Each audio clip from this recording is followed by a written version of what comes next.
Halo San. Halo. Oke, sip. Boleh kenalan dulu di sini.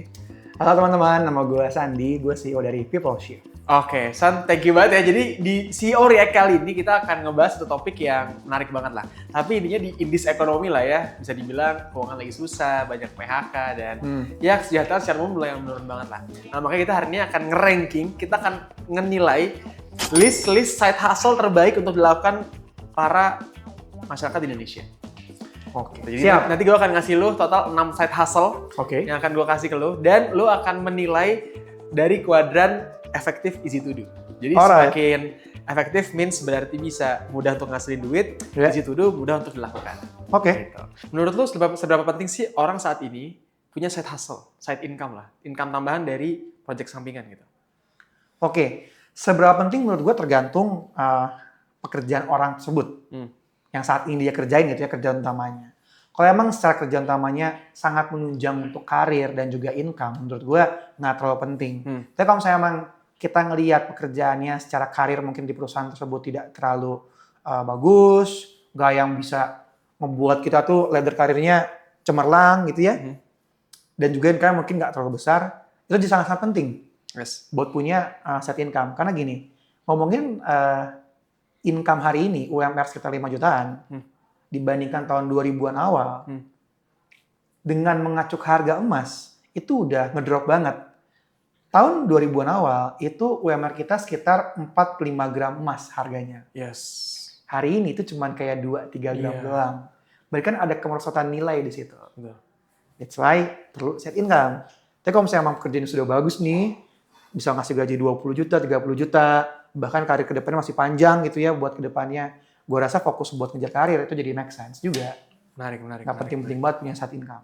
Oke, ready untuk yang pertama? Bisa? Siap? Oke, so kita akan mulai dari salah satu side hustle yang lumayan ramai banget di Indonesia, yaitu adalah sebagai afiliator di TikTok dan juga e-commerce. Mungkin gue sedikit ngasih data dulu ya, menarik ya. Jadi afiliator di Indonesia ini udah mencapai kurang lebih 108 juta orang di Indonesia. Itu di TikTok ya, TikTok user. Rata-rata komisinya 29,6%. Untuk rata-rata penghasilan ini menarik ya. Datanya itu di angka 15 sampai 47 juta. Tapi kalau yang sampai sukses banget itu bisa sampai 237 juta per bulan penghasilan dari afiliator di TikTok. Ya. Gitu. Gimana tanggapan tentang bisnis afiliator ini lah? Oke, langsung geser aja kali ya. Apa? Langsung geser ya. Boleh geser yang kuning. Kalau menurut gua, dia itu cukup gampang, tapi secara efektivitas tidak terlalu. Oke, kenapa tuh? Karena gini, kalau ngomongin zaman sekarang, ngomongin ya kita bikin konten digital, editing, itu udah gampang banget karena toolsnya udah dipermudah, nggak kayak dulu ya. Kita mau editing itu harus pakai Photoshop yang ngejelimet, sekarang juga pakai CapCut, pakai Canva, selesai semua kalau kita mau buat konten digital. Jadi sangat permudah banget. Walaupun tetap perlu belajar juga gitu ya. Nah, kalau ngomongin efektivitas kenapa agak rendah? Seperti yang Ibu bilang tadi, secara jumlah udah banyak banget nih orang yang jadi affiliate. Karena emang nggak ada barrier of entry sama sekali. Nah, itu membuat kompetisinya semakin ketat. Ditambah kalau kita mau bangun pasar digital itu kan nggak langsung. Harus kita nurturing dulu nih. Kita ya tadi ya cari niche marketnya, cari produknya, cari bentuk konten yang pas dengan diri kita gitu ya. Nah itu jadinya butuh proses yang lebih lama. Makanya nggak bisa langsung on point ke target yang kita capai gitu. Karena efektifnya agak sedikit di bawah lah. Oke, tapi dari sisi easy to do-nya lumayan easy banget untuk dilakukan ya? Lumayan banget, karena bisa dilakuin kapanpun, dimanapun, dan relatif gampang buat bikin konten sekarang. Oke, itu adalah afiliator marketing ya. Yang lagi rame banget di mana-mana. Yang kedua ini sebenarnya cukup berkaitan, yaitu langsung aja, konten kreator. Jadi kalau afiliator kan memang fokus untuk berjualan ya, tapi ini menjadi konten kreator. Boleh, lu kira-kira akan naruh di mana, abis itu mari kita discuss sebelah. Sebenarnya konten kreator ini jadi sesuatu yang menarik ya. Tapi kalau kita konteksnya diperkecil menjadi tempat buat nyari duit tambahan, gue bisa bilang ini salah satu yang sulit dan sedikit efektivitasnya. Kita pakai yang hitam aja, maaf. Oh, hitam aja? Hitam aja, sorry. Balikin ya. Nah, kenapa? Karena gini, konten kreator itu kan memang fokusnya membuat konten menarik sehingga bisa dilihat sama banyak orang. Yes. Ini sering gue bahas lah sama beberapa tim gue juga.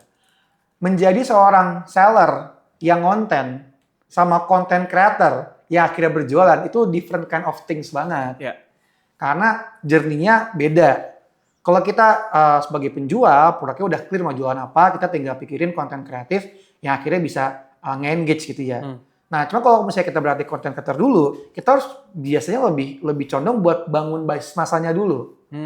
Akhirnya bikin konten yang orang itu tertarik gitu ya, sehingga nambah followers, nambah jumlah komunitasnya segala macam. Baru akhirnya dari situ kita ngelihat komunitas yang terbentuk ini cocok dengan produk apa, dijual deh.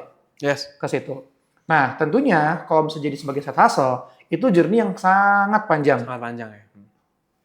Jadinya kecil dari segi efektivitasnya dan gak gampang juga.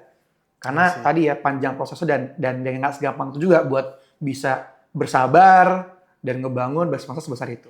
Beda cerita kalau memang itu diseriuskan menjadi sebagai sebuah profesi atau escape plan atau tujuan akhir setelah bekerja. Ya mungkin kita bisa lebih serius, lebih fokus, dan lebih sabar juga buat long term investment-nya. Menarik. Jadi yang membedakan afiliator sama content creator ini adalah bisnis modelnya bisa dibilang beda ya, karena dia content creator tuh yang membuat konten fokusnya. Betul. Nah tapi menariknya memang kenapa banyak orang yang tertarik itu karena kalau lihat dari potensi number income-nya, ya kalau yang micro influencer 5.000 sampai 50.000 followers tuh bisa 5 juta, 1 sampai 5 juta lah per post. Ya. Kalau misalnya mid tier yang level menengah itu bisa sampai 1 juta per bulan, 30 sampai 100 juta per bulan. Kalau yang sampai high banget ya, kayak Fuji apa segala macem, itu bisa 300 jutaan per bulan. Betul. Gitu. Tapi sebenarnya dari mana sih dapat duitnya nih content creator ini, San, yang sepengetahuan lo? Satu udah pasti endorse, itu yang pertama. Gue juga sekarang punya kucing. Ya, tahu ya kucing gue lucu banget kan. Emang gampang banget gitu ya, kalau kucing itu kan naiknya gitu. Bahkan belum lama aja udah banyak beberapa brand yang ngajak kerjasama gitu ya buat kasih produk segala macam. Padahal belum diniatin segitunya, pasti otomatis endorse baik itu dikasih produk maupun duit gitu ya. Nah, kalau misalnya udah besar nih punya bisnis masa, biasanya para si influencer ini dia akan membuat produknya sendiri. Oh, I see. Ya bisa dibilang belum tentu bisa punya income di 3 bulan pertama ya melakukan itu. Ya? Iya. Even setahun juga banyak yang ngedapat income dari situ. Menarik. Kalau gitu, gue butuh 3 skills. Baik hard skill atau soft skill, silahkan digabung aja. Yang bisa membuat orang tuh bisa dibilang, in the end of the day bisa berhasil lah sebagai content creator. Menurut lo, Pesan? Oke. Yang pertama tuh design thinking menurut gue. Design thinking, oke. Kemampuan akhirnya dalam membuat sebuah sistematika berpikir logika untuk bisa meng-capture kebutuhan customer-nya kayak gimana, audiensnya gitu ya. Terus merangkai sebuah premise konten yang memang relevan dengan audiens yang dia sasar. Jadi itu sebenarnya dalam konteks design thinking gitu kan, mendevelop hal tersebut. Kedua, most of them pasti punya skill public speaking atau seenggaknya copywriting yang baik, gitu ya. Karena mau nggak mau muncul depan kamera, pun kalau misalnya ngomong pasti dia punya kemampuan copywriting yang bagus. Kalau misalnya mau sifatnya konten-konten kalimat gitu ya segala macam. Sama yang ketiga, perseverance. Ya, orang tuh harus kuat gitu ya, karena ngomongin persaingan di dunia digital ini, ya memang nggak bisa instan. Banyak tampar sulamnya, banyak belajarnya, banyak evaluasinya. Bahkan mungkin kita harus mau pivot ketika ngelihat apa yang kita percaya benar di awal nggak works di market. Itu kan perlu perseverance yang kuat banget lah. Oke, mantap. Sekarang kita masuk ke nomor 3 nih. Poinnya yang biru, warnanya biru. Ini lumayan ramai juga profesinya, side income-nya, yaitu agen asuransi. Nah, gimana lo akan naruh di mana agen asuransi ini, dan mari kita discuss. Oke. Kalau gua akan naruh di pojok kanan atas. Gampang dan efektif. Oke. Kenapa? Ini gue bisa bilang valid ya, karena pun gue ngerjain ini gitu ya, even gue punya perusahaan. Kenapa? Karena satu, secara jualan kan modelnya dia tuh semi-semi MLM ya. Jadi kita nge-pitch orang-orang yang ada di ring 1, ring 2 kita. Nggak ada effort buat kita ngelakuin marketing dulu. Jadi langsung sales proses. Ketemu orang yang kita kenal, pitching selesai. Dan pitchingnya pun, itu kita bisa punya hak untuk ditemenin. Sebenarnya ngajak kita. Jadi kayak kita nggak ngerti product knowledge pun di awal, tapi kita bisa langsung ngelakuin bisnisnya. Ngelakuin prosesnya. Bahkan bisa langsung dapat income-nya. gue pribadi start tahun 2021, gue punya klien pertama tanpa gue ngerti produk, tanpa gue ngerti nih big goals itu kayak gimana sih. Karena ditemenin tadi sebelum ngajak gue. Yeah. Ya tapi gue amanah ya, gue orang yang amanah sebagai agen asuransi, sehingga pas sekarang pun juga gue masih ngurusin orang-orang yang jadi klien gue. I see. Gitu. Jadi kalau misalnya dibilang gampang, menurut gue gampang banget buat orang baru. Efektif, iya, karena bisa langsung dapat income cepat. I see. Ada gak challenge-nya? Ada. Satu, gak semua orang mungkin punya keberanian buat nge-pitch orang terdekatnya dia. Gak enak, malu, dan sebagainya. Kedua, sebagian orang mungkin ngerasa orang-orang ini sudah saturated gitu ya, ngomongin asuransi. Padahal kan saya data nggak juga. Gitu. Makanya gue berani ngasih di kanan atas buat agen asuransi. Oke. Jadi, ini menarik ya, karena gue juga punya banyak temen yang seorang agent insurance. Banyak yang semangat di awal doang nih, tapi habis itu ujung-ujungnya tidak semangat gitu. Nah, akhirnya kenapa gue lebih efektif juga gitu ya. Secara bisnis model memang beda. Kalau misalnya afiliator kan sekali jual barang selesai. Tapi kalau misalnya emang agent insurance, bisnis model itu karena insurance itu dia sifatnya subscription. Gitu ya, lu bayar tiap bulan, nge-subscribe kan. Ya itu secara komisi dia tuh akan terus gitu ya. Terus dapat selama 5 tahun. Dan ketika akhirnya lu punya partner, lu akan dapat royalty dari situ. Itu yang ngebuat secara income lebih stabil dan ada passive income ke depannya. Oke, siap. Gitu sih. Oke, 2 lagi, San. Boleh. Atau sebenarnya 1 lagi sih, karena ini 1 lagi aja, karena ini kayaknya soalnya opsin gue yang tadi ternyata tercover sama content creator sama afiliator. Tapi ini yang 1 poin ini penting banget, dan soalnya banyak juga orang yang melakukan ini sekarang specifically, yaitu sebagai seorang trading. Mau itu saham atau kripto dan segala macam. Buttonnya warna merah. Lo akan taruh di mana? Side hustle sebagai seorang trader. Oke. Investor, ya bukan investor lah ya, bisa bilang trader ya, karena kalau investor kan long term gitu kan, ini lebih ke trading. Oke. Ini mohon maaf ya kalau misalnya ada ahli finance dan ahli trading, karena ini kan cuma personal opinion doang. Dari yang gue pelajarin sih, ya gue mungkin akan naruhnya di sinilah. Nah, di sinilah, tengah-tengah aja. Oke. Cari aman. Iya. Takut sama Timothy Ronald ya? Kenapa? Takut sama Timothy Ronald? Enggak juga, kan Timothy bukan trader. Iya sih. Dia investor. Iya. Tapi lebih ke arah gini, kenapa gue tuh di tengah-tengah gitu? Karena emang plus minus banget sih. Gue juga baca berbagai referensi yang beberapa video. Memang trading ini jadi satu yang bisa dibilang banyak pro, banyak kontranya juga gitu ya. Baiknya apa? Satu memang ini bisa dilakuin kapanpun, dimanapun dan siapapun gitu ya. Beberapa temen gue juga ada yang dia sifatnya trading gitu kan sambil kerja. Nggak terlalu kayak makan waktu lah gitu kan. Buat akhirnya nge-trading gitu. Dan kerjanya basically kalau yang WFH tuh enak banget lah. Sambil kayak kerja terus sambil ngelihat chart gitu ya. Itu banyak temen gue ngelakuin kayak gitu. Nah, itu juga secara modal kan memang relatif. Kalau lo modal kecil bisa, gede bisa gitu ya, tergantung. Nah, tapi memang kenapa akhirnya nggak terlalu efektif banget gitu ya. Karena ngomongin trading ini banyak aspek spekulasinya juga. Ya walaupun ada analisis fundamental, analisis teknikal segala macam.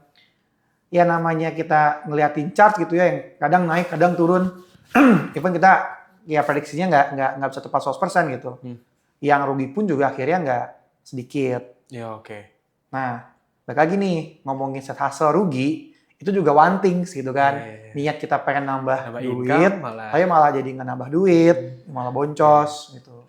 Nah, itu yang gue lihat pas minus dari trading sih. Iya. Menarik sih, soalnya kenapa banyak banget yang ngerasa trading itu banyak dilakukan sama orang, karena ngerasa itu kayak easy money. Padahal kan sebenarnya nggak easy money ya.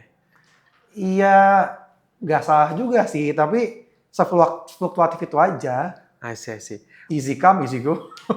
Buat orang yang mau punya side hustle sebagai trader, apa yang harus dipersiapkan, San? Uang dingin sih. Oh, harus punya uang dingin ya? Iya, soalnya jangan pakai uang panas. Jadi judi kalau gitu ya? Ya, terlepas judi nggak judi ya, cuman kayak gini.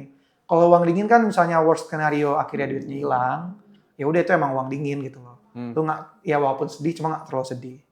Tapi kalau misalnya itu uang panas nih atau uang day to day lu, kayak terus akhirnya minus, itu kan akan impact kemana-mana. Side hustle yang risky lah. Gitu. Jadi uang dingin yang persiapkan. Ya sama ilmu lah. Udah pasti kan ilmu. Ya tadi analisis fundamental, teknikal. bandermologi ya segala macam. Gue juga nggak terlalu mendalami ya, tapi ngerti lah istilah-istilahnya yang sering muncul di beberapa course yang pernah gue baca juga. Gitu. Oke, siap. Ini adalah ranking 4 side hustle yang bisa dibilang paling viral saat ini di Indonesia. Boleh teman-teman tes dari mulai content creator, afiliator, trader, dan juga agen asuransi. Pasti ada plus minusnya juga, silakan teman-teman pilih yang mana yang paling cocok sama teman-teman. Kalau misalnya suka sama konten seperti ini, boleh komen aja biar kita bikin part 2-nya nih, karena ternyata banyak banget sebenarnya opsi side hustle di Indonesia itu banyak banget. Benar. Kita belum ngomongin di industri kita nih, di training juga banyak side hustle-nya. Jadi trainer, jadi fasilitator, jadi asesor, jadi MC, itu jadi MC. Banyak banget sebenarnya. Nanti aku mungkin akan bikin part-part berikutnya ya. Jadi teman-teman kalau suka sama konten ini jangan lupa like, share, dan juga subscribe. Dan sampai ketemu di video berikutnya.